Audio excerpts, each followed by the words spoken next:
had seen everybody on the ground screaming. All units be advised, we have an active shooting. Heard at least 5 to 10 shots. The Greyhound bus station. Good evening, everyone. Thank you for joining us. I'm Candace Burns. And I'm Bill Fitzgerald. It's terrible news. People across the country are following tonight. A Virginia State trooper shot inside Richmond's Greyhound bus station. Investigators tell us the trooper had been talking to the suspect when that person took out a gun and shot him at close range. Other troopers then fired at the gunman, who later died at the hospital. CBS 6 was on scene shortly after that shooting, which completely shut down parts of the heavily traveled boulevard for hours. And we have crews all over the city tonight covering every angle of this major story. We start with our John Burkett live outside the Greyhound station. John? Bill, State Police Sergeant Stephen Vick just telling us that a press briefing is scheduled for 7:30 tonight. We hope to learn more information about what exactly went down here this afternoon. It started at 2:45. Multiple police sources telling us there was a drug interdiction training going on inside with State Police when a man walked up to a trooper, not uniformed, but he had somewhat of a uniform on, and opened fire on that trooper. We are told that at least 2 others were also shot during this incident. Now, State Police saying that the trooper has been taken to VCU Medical Center with life-threatening injuries. However, we have been told by multiple police sources that the trooper has died from his injuries, as well as the suspect has died too. There are also 2 other injuries, 2 other people injured down at VCU Medical Center. Extremely scary. I talked to other people who were inside who said they just heard those gunshots and dropped, or they ran out the door. Sandra, we understand you saw what looked like a somber procession leaving the emergency room. Law enforcement officials, what was going on? What happened? We sure did, Candace. A tough day for law enforcement officials as we saw multiple police agencies show up here at the hospital. Now, this is where the injured of those shooting victims were taken here at the emergency drop-off here. Breaking news in the Rolling Stone magazine trial. A federal jury has awarded former University of Virginia Associate Dean Nicole Aramo $3 million in her defamation lawsuit against the magazine, its publishing company, and author. I'm Candace Burns. And I'm Bill Fitzgerald. Today, the jury heard testimony from a tearful Aramo of how she became suicidal after the 2014 article, A Rape on Campus. The jury deliberated less than 2 hours before awarding her $2 million from statements made by the article's author, Sabrina Erdely, and $1 million for the magazine's republication of that now debunked and retracted article. Money doesn't fix the issue. It's really not about that. The real win was on Friday with the verdict. The headlines. Scathing Rolling Stone article. With sexual assault on campus. The horrific allegations. The disturbing story of a female student who says she was gang raped in a UVA fraternity house. The brutal on-campus sexual assault in 2012. The protests. And the dramatic turn of events. Breaking news. A major turn of events for the University of Virginia tonight. Rolling Stone is now backpedaling on the story. We have no basis to conclude that anything happened to that fraternity house. And lawyers say it all started with a crush that a young woman had on this University of Virginia student. A crush that sparked the national uproar. A rape on campus. A 9,000-word Rolling Stone article detailing an alleged gang rape at a fraternity house in 2012. A report that was later debunked and then retracted. I felt like I was going to cry when I saw the article. Summer 2012. Like most college freshmen, Ryan Duffin was excited to meet new friends and make lasting memories. I met Jackie the second day that I was at UVA. He quickly connected with fellow first-year students Jackie, Alex, and Catherine after meeting the trio at orientation. But it was Jackie, Ryan says, who wanted to be more than just friends. So she started expressing some physical interest in me then, which I rebuffed. A rejection that lawyers say led to deception. So she tells us that she's met this new guy. She likes to talk about it, which is interesting because she had a huge crush on Ryan at the time. Jackie tells her friends that new guy is an upperclassman named Haven Monahan, who purportedly sends Ryan these pictures of himself. Ryan says she even convinces him to text this Haven, posing as a girl, to ask him questions about Jackie. She said that Haven Monahan was somebody in her chemistry class, who had been interested in her and had expressed that to her, but she wasn't really so sure about this guy. CBS 6 has obtained logs of hundreds of text messages between Jackie, Ryan, and the alleged Haven, the same documents that are now in the hands of attorneys. Conversations that center around Haven's determination to date Jackie and Jackie's secret desire to date Ryan.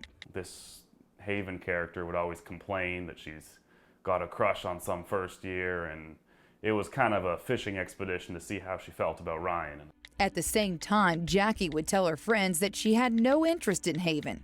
But then, on September 28th, 2012, she says she's going to give him a chance. She mentioned that she'd been on a date, and at some point her date stopped his car in front of his fraternity house. 11:30 at night and more than a mile from the Phi Psi house, Jackie is here on grounds when she calls Ryan. She tells him she needs him to meet her here. Something bad had happened. She said that when they got up to his bedroom, there were other men in the room. He locked the door behind her and forced her to perform oral sex on 5 men in the room. Minutes later, her 3 best friends on campus, 2 boys and a girl. 3.5 years later, those friends, portrayed as Randall and Andy in the Rolling Stone piece, read about that night, as they have countless times since it was published in 2014. Andy said you had a bad experience at a frat and you've been a baby ever since, which also is not something I would ever say. But Rolling Stone wouldn't know that then, because the very friends who came to Jackie's aid were never contacted by the writer or anyone else at the magazine.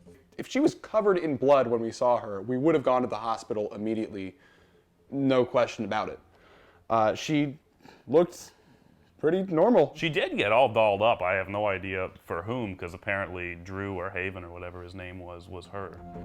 Police say there was never a Haven Monahan enrolled at UVA. In fact, he never existed, according to lawyers representing Nicole Aramo, an associate dean at UVA who is now suing the magazine, and reporter Sabrina Rubin Erdely for defamation. Court documents allege Haven was a fake suitor created by Jackie to win over Ryan's affection in an elaborate scheme that went viral and hurt countless people along the way. I don't really know how it was supposed to work because it didn't, but it seems like that was the intent. If you were sitting across right now from Jackie, what would you say to her?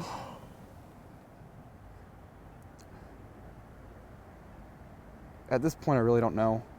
The only thing that springs to mind is why. She has been the victim of many, many, many things that never happened. I would tell her probably to get psychological help. I'm a little curious to know why she did it. We start with breaking news tonight. Some new security video which shows a grandmother and her great-granddaughter before they went missing on Christmas Eve. Good evening, everyone. I'm Candace Burns. And I'm Bill Fitzgerald. Our Sandra Jones tells us about the video and the cell phone data that has investigators on the lookout down in Dinwiddie. Sandra? Well, Bill, that surveillance video came into us just a short time ago and actually shows the missing woman walking into the convenience store, walking to the counter, and that was in Caroline County at that gas station. Now, there has been a massive search here in Dinwiddie County since about 10 a.m. this morning. The sheriff tells us that they have received information that the missing woman and her great-granddaughter may have been in this area. Good evening. I'm Bill Fitzgerald. That breaking news, police telling CBS 6 the 5-year-old girl and her great-grandmother who went missing Christmas Eve have been found alive. Our Sandra Jones is live now from VCU Medical Center with all the information we've got so far tonight. Sandra?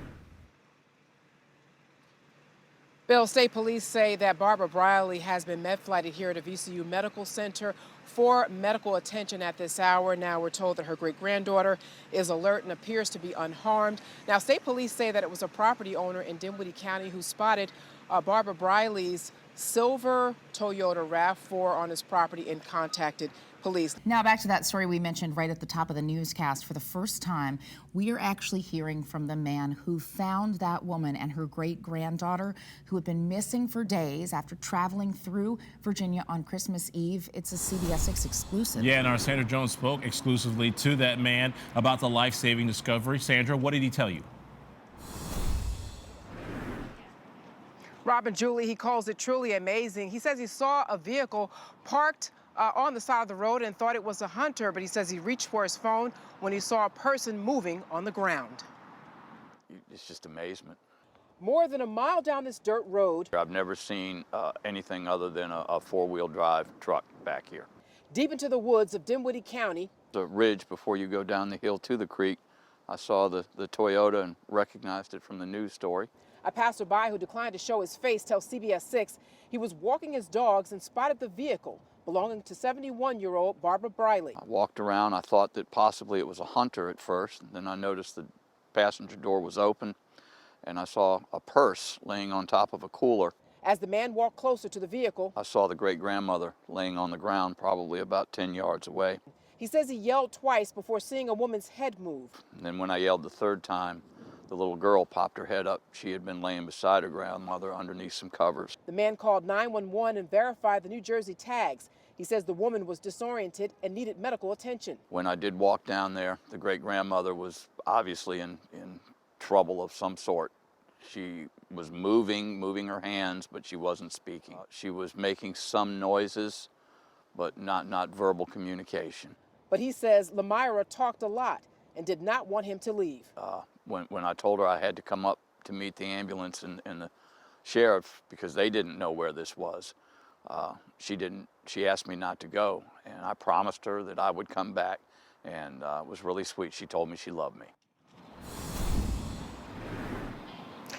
Now, the Briley family released a statement on Facebook thanking everyone who assisted the family during this time. They asked for privacy at this time as Barbara Briley recovers here at VCU Medical Center at 6. Why that passerby believes that the weather played a role in their survival. A family is very thankful tonight after their loved ones who were missing for 4 days were found alive. The great-grandmother and her granddaughter went missing on Christmas Eve after setting off on a 500-mile trip down the East Coast. They were last seen and found in Virginia. Our Sandra Jones spoke exclusively with their family outside VCU Medical Center. Relieved and extremely grateful. That's how family members describe their emotions. Barbara Briley's daughters tell CBS 6 her condition is improving. She's alert and talking just days after being stranded in the woods. We were very emotional, crying, laughing, praying, thanking God. Tanya Floyd and her sister Terry Ramser are overwhelmed with joy, having their mother, 71-year-old Barbara Briley, and 5-year-old Lamira safe with family now by their side. I prayed the prayer. I didn't care how God brought them to us. I just wanted God to bring them home. Briley and her great-granddaughter were found in a wooded area off Nash Road in Dinwiddie County Wednesday night. A man who lives near the property was walking his dogs when he spotted the silver Toyota and called 911. Terry Ramser tells CBS 6 how the two survived in the woods. Lamira took the food and she fed her and her great-grandmother every day. She took the water and gave her and her grandmom something to drink every day. She covered her with a blanket. You could tell she tried to plug up her cell phone. Briley's daughters say their mom is an experienced driver who's made the trip from New Jersey to North Carolina many times. I just think that due to the heavy traffic and all of the construction and the detours that she was on, I think that it sent her in a wrong direction. As for that passerby who found Barbara and her great-granddaughter, the family says they're eternally grateful. I can never say thank you enough. And I just want to say thank you a million times to him, because if it wasn't for him, we would still be out there running up and down the highways every day searching for him. Now, family members tell CBS 6 they're working to provide toys and other gifts for little 5-year-old Lamira since she missed out on Christmas. Barbara Briley is expected to be here for a few more days, and the family says they're not leaving until she's released. Working for you in downtown Richmond, Sandra Jones, CBS 6 News. And again, there's the circulation right there. And you see a little inflow reach there. That's going to come right up over Chester and maybe just a mile or two west of downtown Chester, right where Route 10 hits 95. It may move just about 1 mile west of there right now. But if you live in Chester, take your tornado safety precautions right now. Lowest floor, if you can get into a basement, that's the best place to be. Otherwise, just get away from the external walls, get away from the windows, and you want to cover your head with pillows from any flying debris that might occur from a tornado. And again, there are your tornado safety tips. And I tell you, there's no better time to take those than right now, based on the tornadoes that we've seen today, the confirmed tornadoes, the confirmed damage that we've seen today, and unfortunately the fatalities that have occurred as well from those tornadoes. A tornado watch continues in effect until 9 o'clock for the Richmond metro area. Let's go back over to what we've got on radar right now, and Mike Stone is going to take us in. We'll talk about these storms.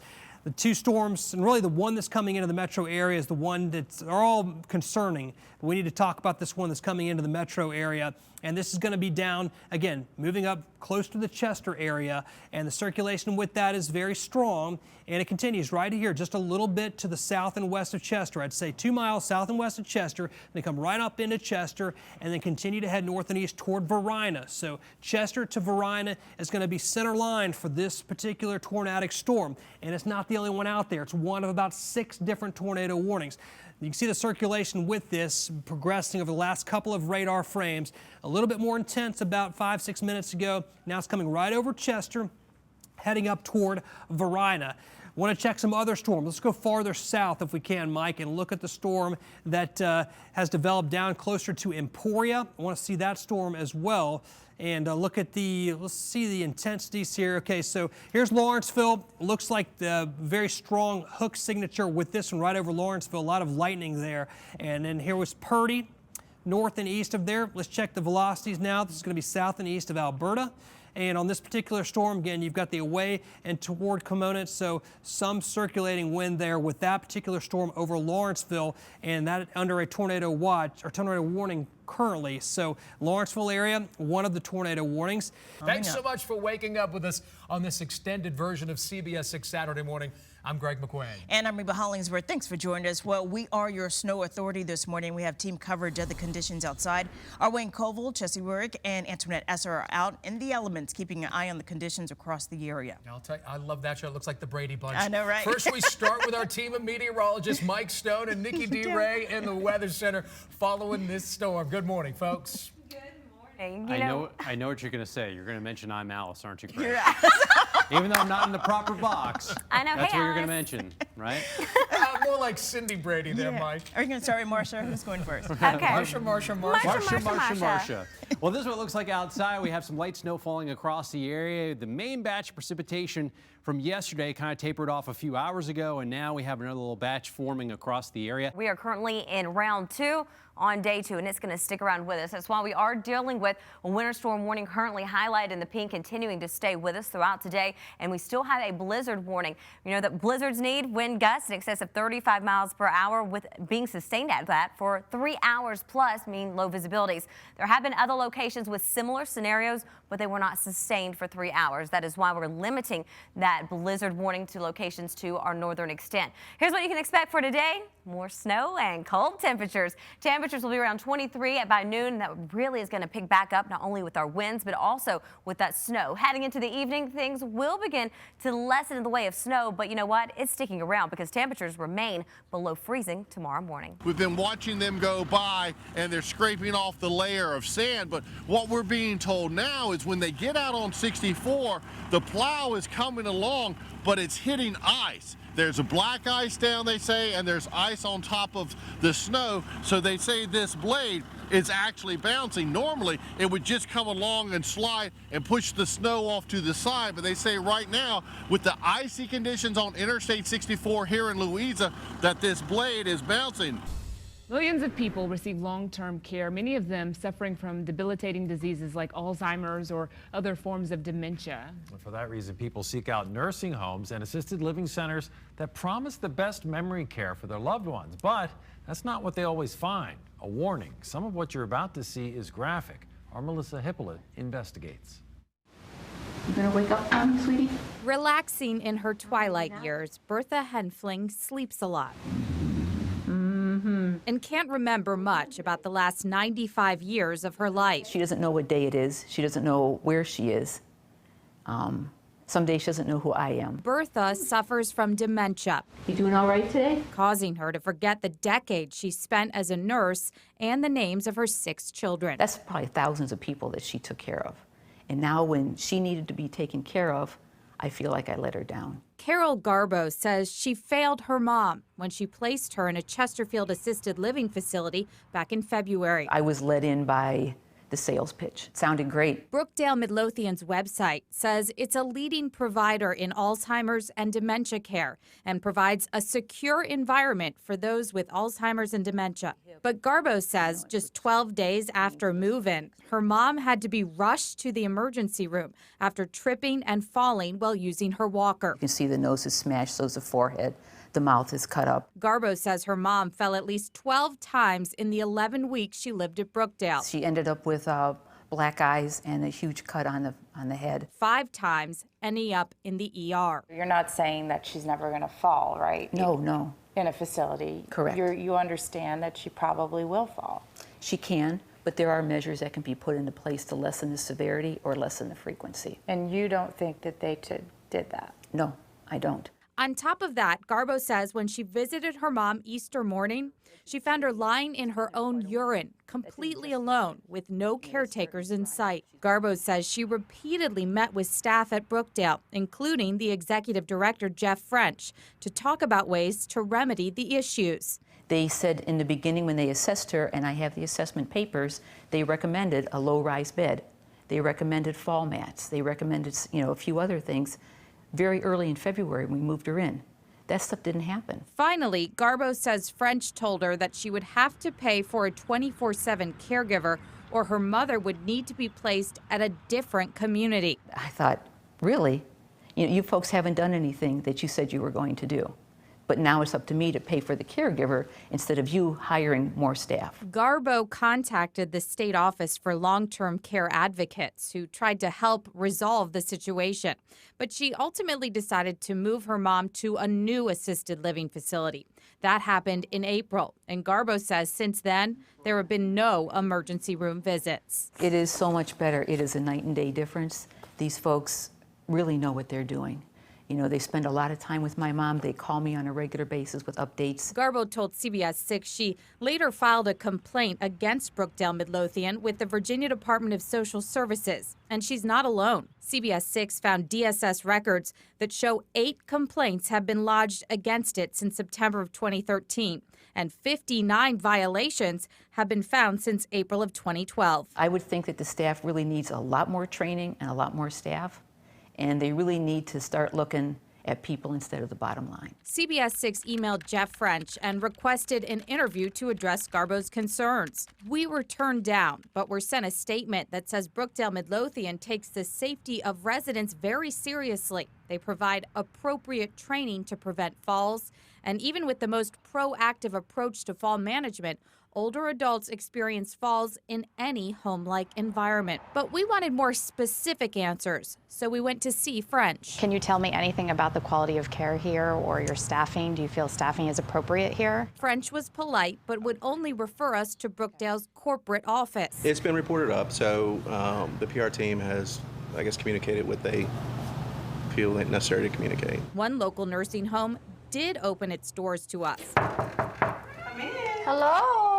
Westminster, Canterbury, and Richmond. This floor is mostly people who live here long term. Routinely receives great reviews. Care starts and ends with the staff. And while the facility is one of the more expensive in our area, President and CEO John Burns says there are certain things every nursing home should offer, regardless of price. You walk into a facility, you should see staff. Doesn't matter if it's brand new facilities or if it's freshly painted. The care that happens in there is really about the people that work there and the supervision that occurs there. And the management of the organization. Burns says you need to do your homework before you send your loved one anywhere. And state long-term care advocate Joni Latimer says her office can help. Talk to the local ombudsman, talk to your area agency on aging. Those folks have some direct knowledge of facilities and long-term care services in their community. Garbo says she thought she had done enough research, but now realizes that just wasn't enough. Someone's got to advocate for these people. You know, they're not able to do it anymore. You know, so someone's got to step up. If the situation was reversed, there's no doubt in my mind my mom would be there for me. Now, the state has confirmed to CBS 6 that they are currently investigating a complaint at Brookdale Midlothian. By the way, days after she contacted us, Carol Garbo received a confidentiality agreement in the mail. I'm holding it right now, from the company that owns Brookdale. She showed it to us, and it says that Brookdale would forgive the roughly $2,000 she owes them if she agreed to never speak about Brookdale or the proposed settlement. Garbo says she has no intentions of ever signing that document. Working for you tonight, I'm Melissa Hippolyte for CBS 6. They live in small apartments, but they were receiving enormous electric bills. Several Richmonders contacted CBS 6. They were convinced that something was wrong with their building, but they were not getting the answers that they were looking for. Tonight, a CBS 6 Problem Solvers investigation. Our Chelsea Rarick explains what was driving up those bills and what your rights are as a tenant should you find yourself in that situation.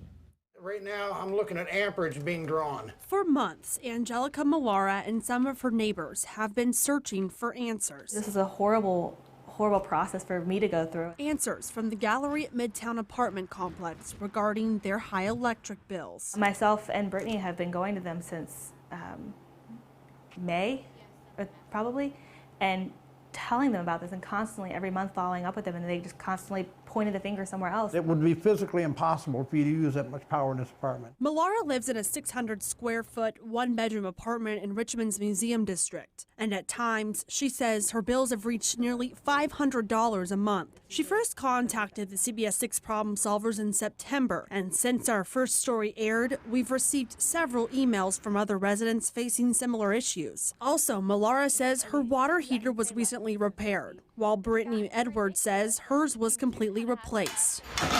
Both just received their first electric bills since those fixes and say they are now hundreds of dollars cheaper.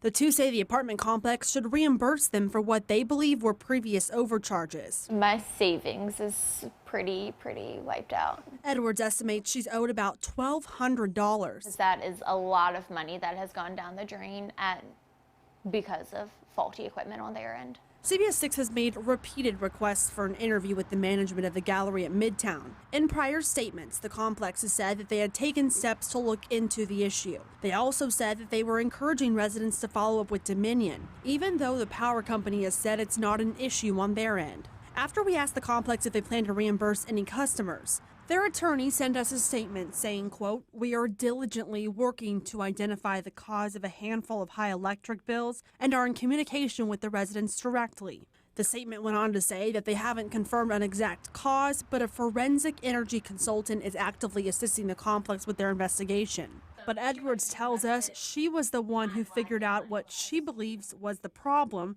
with the hot water heater. So with the breaker on, it was going ridiculously fast, and then with that breaker turned off, it almost stopped dead in its tracks. Attorney Martin Wegbright isn't affiliated with the case, but specializes in landlord-tenant laws. We asked if he thinks the tenants are owed money based solely on what we were told by Ms. Malara and Ms. Edwards. It's definitely a very arguable case. Wegbright says landlords have a duty to investigate once notified about issues like high electric bills, and have the duty to fix it in a reasonable amount of time. He recommends that tenants dealing with these kinds of issues take their case to small claims court, where you don't need an attorney. If you've got the documentation that shows that your bills were abnormally high for 3 or 4 or 5 months, and you've got the fact that the landlord's replacing the water heater, whatever the landlord did, repairing something, caused the utility bill to drop after the repair was made, that sounds like a pretty compelling, convincing case. And you shouldn't just sit back and say, okay, well, I guess I'm out $1,000.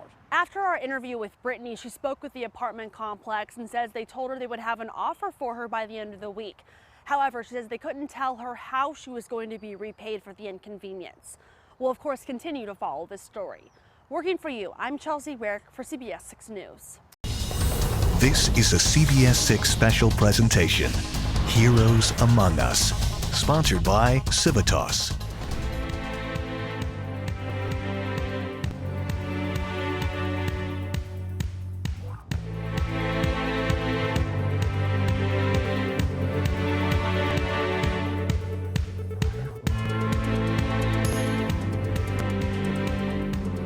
Good evening, I'm Greg McQuaid. I join you tonight from a place synonymous with heroism, the Virginia War Memorial, a shrine dedicated to the men and women who gave their lives fighting for our country and Commonwealth, from World War II all the way to the War on Terror. We begin tonight with a hero who saved the life of a veteran, not in a combat zone, but after the United States Marine returned home and found it difficult to deal with life away from the battlefield. We went to war with Iraq, and my life changed dramatically after that. While serving our nation, My tours overseas, I did 2 tours to Iraq, 1 to Afghanistan. Captain Jason Haig experienced hell on earth. My Iraq tour in 2003 was probably my worst. The proud U.S. Marine from Fredericksburg was wounded and lost several buddies. When he returned home, demons from PTSD got the better of Jason. I definitely didn't take it upon myself to do anything about it. I went in on myself and just completely crumbled. You know, I just hit my breaking point and was done. His downward spiral affected not just him, but his family too. I was killing myself very, very slowly. 4 years ago, Jason hit rock bottom. He needed saving. My wife gave me the ultimatum, you got one more shot. And that's where I found Axel. So he turned to a stranger. Oh, he's smarter than I am. Who just happens to have a tail. Thank you. Hey, dog. Axel, a 4-year-old German Shepherd, stands by Jason's side always. It's been amazing ever since. The 4-year-old Axel keeps a watchful eye on his human companion, sensing when Jason may have flashbacks, Good job. Calming Jason's frayed nerves in social settings like a restaurant or mall. I knew emotionally and physically I was going to be okay.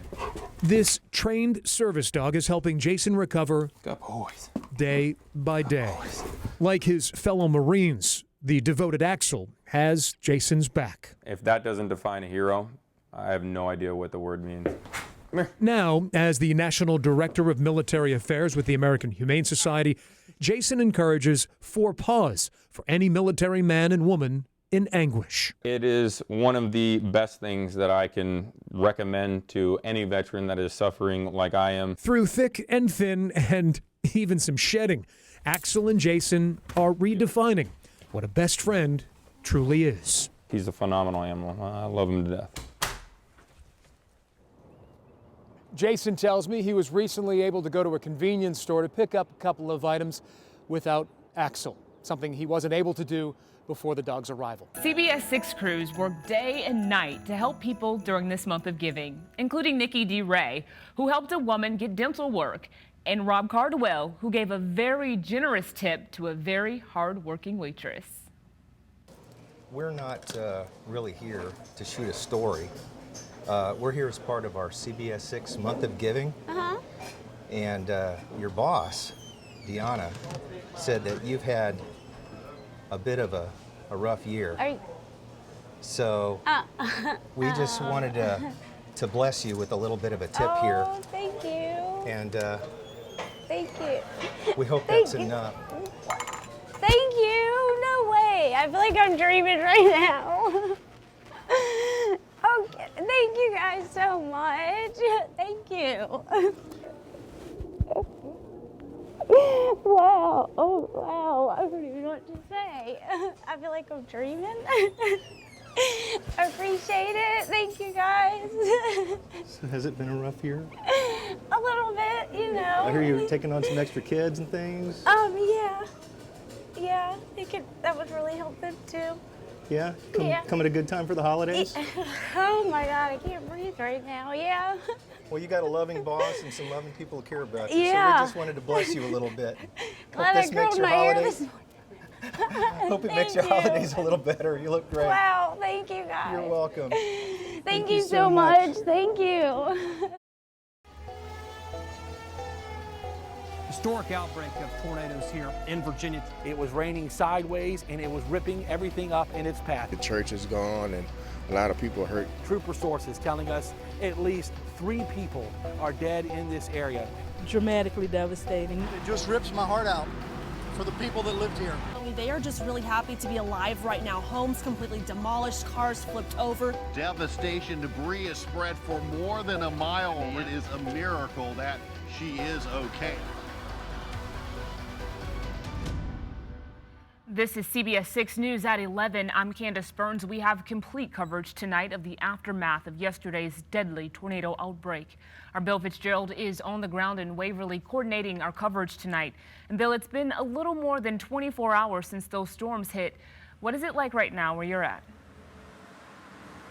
Well, Candace, I can tell you there's still a lot of work going on even at this hour. As we look out along 460, which is where we are right now, we can see the blinking red and yellow lights of crews that are out trying to reestablish electricity, trying to lay cables again, trying to get this town back to where it was. I'm standing in front of what is now left of the A-Plus tire store.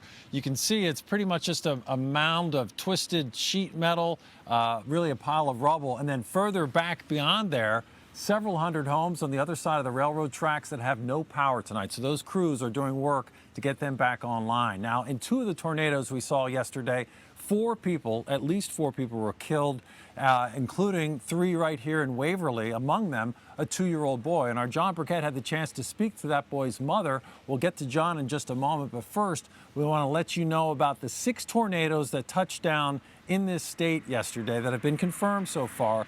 Among the 4 dead were 50-year-old Larry Turner, 26-year-old Devin Stringfield, and 2-year-old Ivan Lewis. Those were the 3 that were killed when their trailer, their mobile home, was picked up by a tornado here in Waverly, smashed across 300 yards. Also killed were 78-year-old Edward Harris. He died after he was thrown from his mobile home by a powerful EF3 tornado when that touched down in Appomattox County yesterday. And now investigators are also looking into a possible 5th death, that one in Shenandoah, where a woman's car was swept away by rising floodwaters. Now, as I indicated, our John Burkett had a chance to speak to the mother of that 2-year-old. And John, she was actually in the trailer with those 3 family members, her son, brother, and boyfriend, as that trailer was picked up and hurtled across 460. She was, Bill. Trinica Stringfield telling me she was treating this as a regular rainy day. Her brother was in the kitchen cooking breakfast. Her boyfriend was watching a movie, and her 2-year-old son was running up and down the hall, having the best of times. And then all of a sudden, a loud pop, a burst of wind, and she woke up across the street, 300 yards behind a church. I appreciate that message. I appreciate you telling me that because I feel a lot better. 2-year-old Ian Lewis's mom comforted by the title of the story we found in a child's Bible, laying next to a can of Play-Doh in the debris from her mobile home off Mayfield Drive. We got a lot of books, and I didn't know that was on the road. Turned to that page, and you telling me now lets me know that it might have been a message for God or a comfort from God just to let me know that my baby gonna be okay. Trinica Stringfield says there was no notice. Wind just started blowing and the light started flickering, and it did it one time, it stopped, and then it started blowing again, and then it never stopped. With household items smacking her in the face, she says it felt like the terror lasted just 10 seconds. She prayed. Closed my eyes and I just started praying. I started calling on the name of Jesus, and I just let God know that I knew that it was power. As she was thrown from one side of Route 460 to the other. My trailer was everywhere. Trinica's brother, boyfriend, and 2-year-old son were all killed. That I love Larry, and I hope everything work out for him. I love my son, and I love Dee as well. A moment in time, Trinica wishes she could rewind and run for safety, remembering her son's laughter that filled the hallway minutes before the mayhem. Loved his mom, and he was a decision maker. And like I said, he was a man amongst men in a young man's body. And he liked to work on things, so I'm pretty sure he would have had a lot of trades or a lot of gifts as a grown man. But that's my baby. strong in her faith there. Trinika Stringfield says she has to hold it together. She has 2 more kids. She works at Southside Regional Medical Center. She lost everything. She lost her transportation. She is in desperate need of help, she says. They have set up a fund to help bury her son. It's Waverly Toddler Tornado Relief, Waverly Toddler Tornado Relief. It's a GoFundMe page. You can look it up by that. And I've had a lot of my Facebook friends reach out to me about how they can help these folks here on the ground by helping them pick up debris. I am told tomorrow, if you want to be a part of a work party, be here at Waverly at the Fresh Pride parking lot no later than 9 a.m. Boots on the ground, wear proper attire, and they will help. You can help folks pick up the debris here in Waverly. A lot of people really want to do that, John. Great report. Thank you for that. So as I mentioned a moment ago, there were 6 confirmed tornadoes in Virginia yesterday, but at least 8 were reported in the state, and that includes Essex County and Naylor's Beach. Now, Naylor's Beach is just north of Tappahannock. We got our first look at the damage there tonight. Some homes completely destroyed, others barely standing. It essentially looks as if an entire neighborhood has been completely obliterated. But our Melissa Hippolyte has been out there tonight taking a look at some of the damage. And Melissa, what have you found? Well, Bill, this is the bridge to Naylor's Beach. As you can see, it is currently blocked off. That's because, like many parts of this town, there is an enormous amount of damage on the other side. When we came through here last night, in all those places, the roads were just covered with trees. One of Joanne Evans' best friends is in the hospital after surviving a tornado that demolished her home. So Evans is doing the only thing she can for her. I'm just going to try to pick up some of her belongings. She had that mobile home back there. Come on back. Evans lives just a few miles away in Tappahannock, but her home wasn't touched. The people who live here, though, are among the Tappahannock residents who faced the tornado head on. You're right. How do you survive that? Spencer Scott's brother rode out the tornado with his 3 kids in this closet and survived. The closet still stands. The rest of the house in shreds. It's a miracle, really. Scott's niece's tutu hangs at the entrance to the closet. Cooking eggs lay around the yard. The family's refrigerator thrown several feet from the home. Reminders of what life was like before a tornado had its way. Pretty much you lose everything in the instance, just a blink of an eye and it's all gone. Across the water from Tappahannock, another neighborhood destroyed. These images from Seth Mayer show Naylor's Beach, a popular summer spot for people from Richmond, now reduced to rubble. Powerful reminders of just how fragile life is. Yeah, it was truly a blessing, for everybody to have survived down here, looking at the destruction that it caused. Now, the officer who is sitting here in his vehicle tells me that the bridge to Naylor's Beach will reopen at 8 a.m. tomorrow, Bill. All right, thank you for that report, Melissa. Now, you at home no doubt saw Zach and his team of meteorologists working for hours on air yesterday to keep us all ahead of the storm. Zach has been monitoring the weather, of course, today as well. And as I was mentioning earlier that it's gotten a lot colder tonight. To not have heat, as a lot of these homes, several hundred behind me, do not have tonight, it's going to be very difficult. So, Zach, the question is, will the weather hold up for the next few days as these people try to get their feet back under them? Yeah, the temperatures, they're tough to deal with, Bill. Being cold at night when you don't have proper shelter. I think a lot of folks have been reaching out and helping folks that have been displaced by the storms. But the good thing is there's not going to be a lot of water to deal with in terms of some rainfall. A lot of times you'll see a severe weather situation, and then days after that, you get rounds of heavy rain. That just makes it awful trying to clean up, trying to pick up the pieces. It's going to be dry over the next few days. So they've got that. What we're seeing on radar, almost all of that's not reaching the ground because very dry air is moving in. Haven't had any reports of it reaching the ground. The big storm system's now north of Maine, so it's out of here, but still strong winds behind it. We had very strong winds today, a 53-mile-per-hour wind gust in downtown Richmond, on top of the Dominion building from our Sky Tracker camera. Temperatures outside are currently in the 40s across the area, and tomorrow's going to be a chilly day. We'll have sunshine. Wind chills, though, will stay in the 30s. Our high will reach 47 degrees. Winds still a little bit brisk out of the northwest.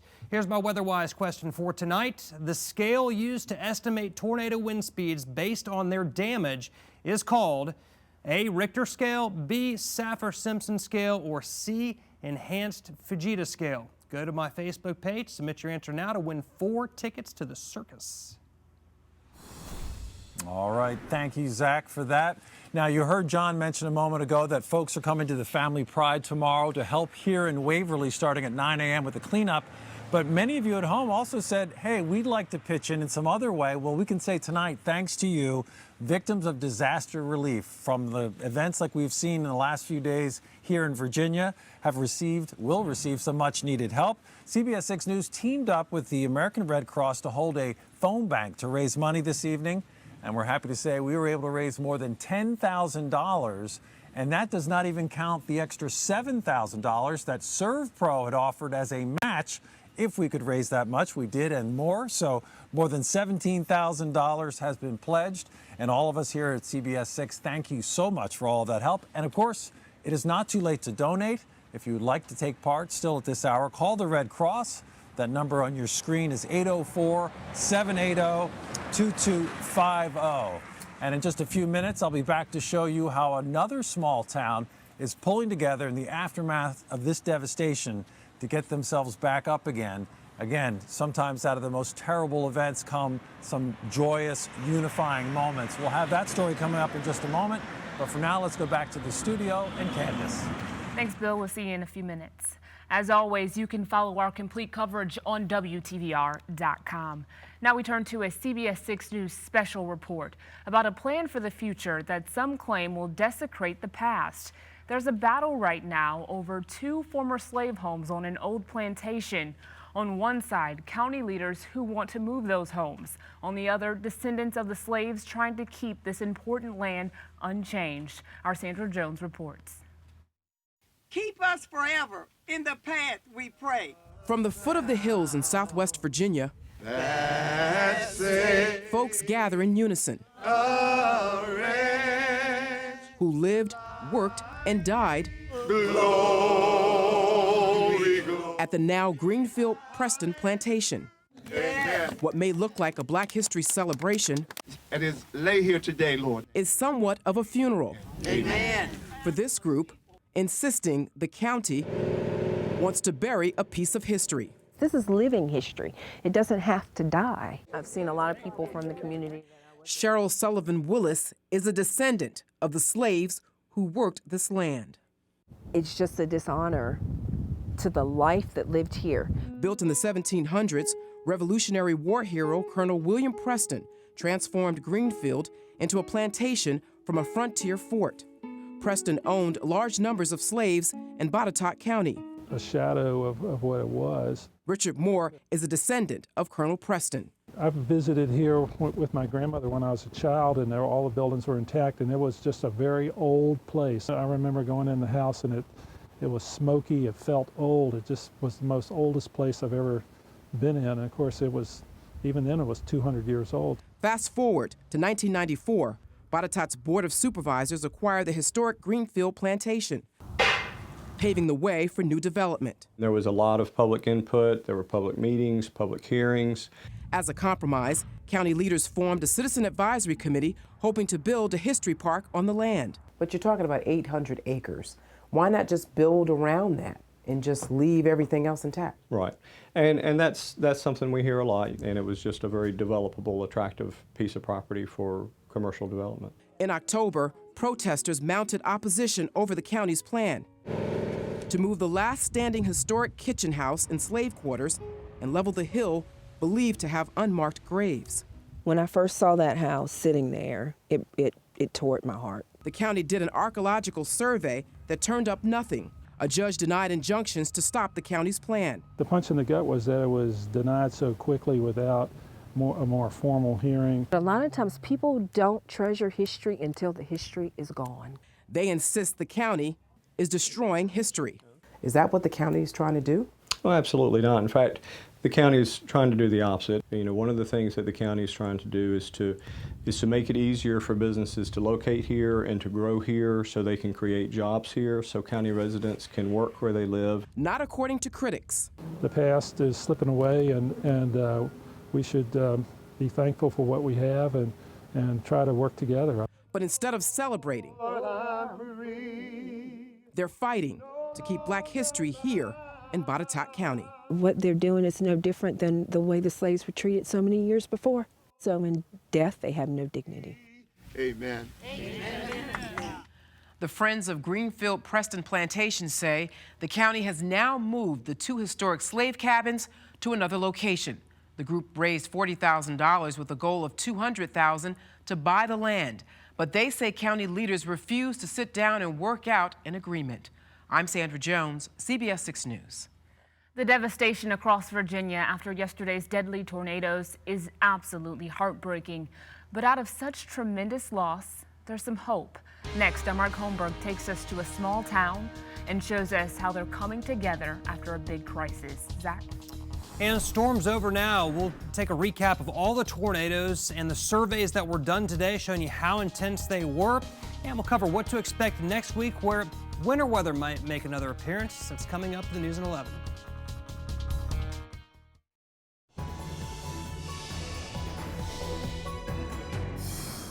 Our complete coverage of yesterday's deadly tornado outbreak continues right now. Our Bill Fitzgerald is in Waverly tonight. Bill? Well, Candace, the devastation that is in so many parts of the Commonwealth tonight is devastating to look at. I mean, it is really heartbreaking to see how much work there is to be done, how many pieces to be picked up.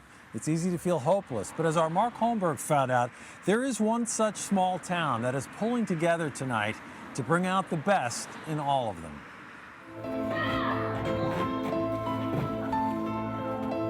We're helping out for the people who lost their homes. With some storms, like big snows or ice, many of us get to pick out how much we're involved, whether we go out in it. But tornadoes pick you. They can come right to your house, to your business, to your life, and take away everything you own or care about. You never know where it's going to end up, and you never know how much damage it can cause. Oops, sorry. What are you guys doing here? Helping out for the people that lost their homes to the tornado. Why is it important to you? Because I feel like if this would have happened to me, I would want them to do the same for me. So I feel like it would be right to give back to them. And it's just devastating to have something like this, but this community is pulled together. Keep your faith. We're just reaching out to the community, gathering all the things, donated items that are coming in as fast as possible, and then trying to distribute it throughout the community for the affected victims. It's often easy to focus on what divides us these days. But when something like this happens, we find out how close we really are.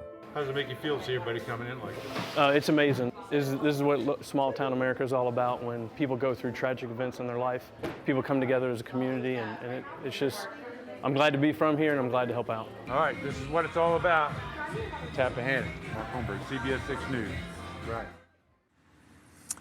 And indeed, even here in Waverly at a convenience store, we saw strangers paying for waters for people they didn't know, but whom they had heard had suffered significant damage in the storm here yesterday. It really is something that builds up people. So CBS 6 News will be back here in Waverly tomorrow as the cleanup continues. You remember that John mentioned people are meeting at the Family Pride store to work together.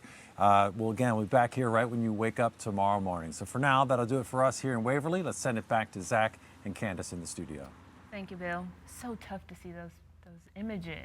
Yeah, it's cool to see everybody coming together the way that they do. It's really, really awesome. It does warm your heart to see so many people step up to help. But what a difference 24 hours makes. Yeah. It's so much calmer out there. Still some wind, though. Yeah, a lot of wind behind this system, and you'll see this a lot of times when you see, whether it's a tragedy here in Virginia or elsewhere in the country, you'll see a lot of sunshine the very next day. That's just because these storm systems are so powerful, they pull in a ton of dry air in behind them, and they usually have some beautiful weather on the back end of these things. All right, here are all the tornadoes, ranging from EF0 to EF3. That is a big deal in Virginia, an EF3 tornado. That's what we had in Tappahannock. Again, a 28-mile track here. That is a long track tornado, very unusual for any time of the year here in Virginia, and to have it in February, unprecedented, really, this outbreak. Looking at the other tornado, Northern Neck, Maratico. This was an EF1. 97-mile-per-hour winds. The one up in Tappahannock was 140. 100 to 110 for the EF1 in Waverly. And then farther south, close to the North Carolina state line, EF1 down in Keats. We had the EF3 up to 165 miles per hour. That was up in Evergreen and the EF0 Kent Store in Fluvanna County. Today, 57 the high temperature. It felt colder than that with the strong northwesterly winds that we had. Right now it's 43 and still a southwesterly wind at 14. Yeah, still a bit gusty out there right now. It's bringing in that drier and cooler air. Other temperatures are in the low to mid 40s. So it's going to be a chilly start to the day tomorrow and really cool all day long. Upper 20s and low 30s by tomorrow morning. Sunshine, but chilly tomorrow. Highs only in the low to mid 40s. And with the wind around, that will keep the wind chills in the 30s, 37 at 3 o'clock in the afternoon. Northwest winds at 10 to 20 miles per hour. The official high will reach 47 degrees. All right, rest of tonight, skies clear out. A lot of sunshine tomorrow and a lot of sunshine Saturday, even into Sunday. We'll start to warm up on Sunday, but before we get there, a couple of cool days both tomorrow and again on Saturday. Now, as we get into next week, warm weather Sunday, Monday, and Tuesday. Another storm system will come in. This one on Wednesday, that'll bring us showers and some thunderstorms. The setup's not going to be anything like yesterday, but that'll be our next chance for thunderstorms. And then as we get into the Thursday, Friday time frame, little clipper will move on through. Some cold air will be in place. That could bring us a little bit of light snow, but again, it's a week away. A whole lot can change in the pattern between now and then. So a couple of dry, sunny, and cool days are on the way. Still a little breezy tomorrow. 62 on Sunday. Beautiful day this weekend. And next week, lots of 60s showing up. Next chance for showers and some thunderstorms will arrive on Wednesday. And then just beyond as we get toward Thursday and Friday, maybe a little bit of light snow or flurries with that clipper. And again, we'll iron out the details a little bit closer to that time. It's time for... You ready for it? I think so. You said it was easy, so let's hear it. Well, I know A has to do with earthquakes, and I saw EFs all over your weather map, so I'm going to go with C, the enhanced Fujita. And that is it. You and many people got that, including Chris Tyler, who's tonight's winner. Yes, the Richter scales, earthquakes, Saffir-Simpson's hurricanes, and enhanced Fujita scales, what we use to measure the strength of tornadoes. Thanks, Zach, and congratulations, Chris. Yeah. Coming up in sports, you'll hear from the new Flying Squirrels manager, along with scores and highlights from postseason basketball. Sean's in next. CBS 6 Sky Tracker, sponsored by Baugh Auto Body. Now, from the Geico Sports Desk, Sean Robertson. We begin tonight with our coverage of Flying Squirrels spring training and the man who will manage the team in 2016, Miguel Ojeda. Ojeda was a catcher in the majors for 4 teams from 2003 to 2006, and for the last 3 years managed in the Mexican League, winning a league title in 2014. But according to him, to manage in the Giants organization was an opportunity that he could not pass up. No, but I think that it was time to do something different, to get out there and look for my dream, and I'm just living it right now. You know, I'm very excited. I think that it came in the right time, and here I am. College basketball, we go to Charlotte with Virginia State met Fayetteville State in the quarters of the CIAA tournament. First half, Trojans down 2. Former Henrico standout Walt Williams hits the 3, his only basket of the half. VSU up 9-8. Under 2 to go before the break, VSU forces the steal, and Kevin Williams finishes with the jam. Trojans led 27-20 at the break. Williams finished with 16 to lead the Trojans as they advance with a 71-57 win. We head to the high school ranks in the 6A South Region semifinals between Cosby and Oscar Smith, coached by former VSU star LeVar Griffin. First quarter, the Tigers were red hot. Desmaine Devane hits the corner 3. Oscar Smith began the game on a 14-2 run. Cosby would fight back. Walker Scaglione with a hook in the lane for 2 of his 12. Titans would get to within 7, but Oscar Smith would be too tough. Pretty bounce pass to DeAndre McSwain for the layup. Tigers advanced to the regional final with a 70-43 win.